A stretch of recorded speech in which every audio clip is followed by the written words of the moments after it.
Muhammad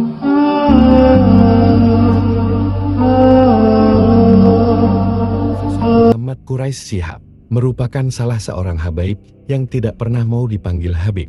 Pakar ilmu tafsir Al-Quran ini pun menekankan akhlak dan ilmu dalam membincang tentang silsilah keturunan Nabi Muhammad. Hal ini berdasarkan ajaran Rasulullah yang lebih mendahulukan akhlak dan ilmu.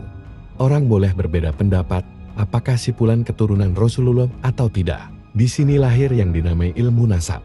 Ingat, ajaran Rasulullah tidak perlu mengklaim. Buktikan hal tersebut melalui akhlak. Ilmu Anda, jelas Prof. Quraisy, posisi orang alim lebih tinggi dibanding orang dengan nasab tinggi menurut pendiri Pusat Studi Al-Quran PSG itu. Perdebatan atau perbincangan tentang keturunan Rasulullah yang mengarah pada sikap saling menghina, memojokkan, merendahkan, dan hal negatif lainnya justru tidak membuat Rasulullah bangga. Karena Nabi mengutamakan akhlak dan ilmu dalam perdebatan. Yang ingin saya sampaikan, mari kita tonjolkan akhlak kita, ilmu kita, pengabdian kita. Itulah yang menjadikan Rasulullah bangga. Orang ribut tentang apakah ini keturunan Rasulullah atau tidak.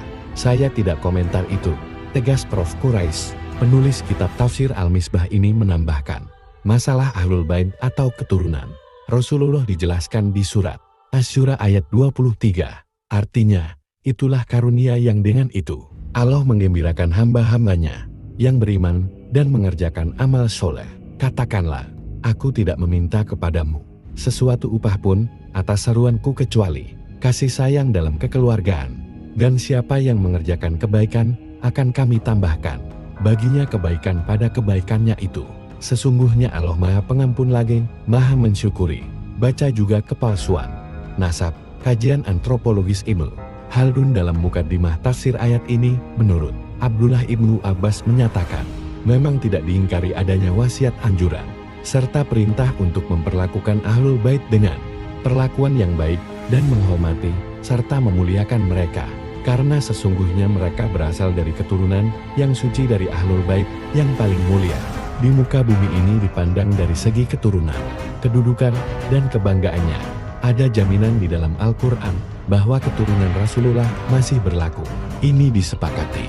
Di sisi lain, ada orang yang bukan keturunan Nabi, tapi dianggap keluarga Nabi oleh Nabi, tegas Prof. Quraisy. Sebagaimana diketahui, Salman Al-Farisi bukan darah daging Rasulullah. Ia juga bukan keturunan suku Quraisy, melainkan orang Persia. Namun, ia diakui Nabi Muhammad sebagai Ahlul Baitnya. Menurut Prof. Quraisy, orang yang memperhatikan garis keturunan bukan hal jelek, sehingga layak diapresiasi.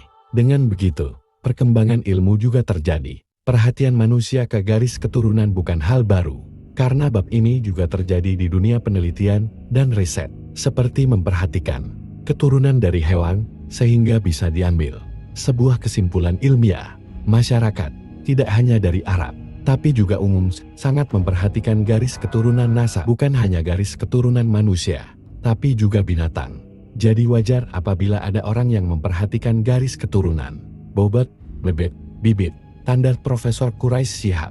Diketahui, di media sosial terjadi diskusi ilmiah antara KH Imaduddin Utsman Al-Bantani dan Ustadz Hanif Al-Atlos tentang nasab. Kiai Imad dengan kajian ilmiahnya menyatakan bahwa ada nasab dari kalangan Ba'alawi yang keberadaannya tidak tercatat selama 500 tahunan. Lalu perbincangan tersebut meluas menjadi perdebatan di kalangan habaib. Semoga uraian ini dapat menjadi ilmu penyejuk bagi siapapun dan menghentikan polemik nasab ini. Wallahu a'lam bishawab.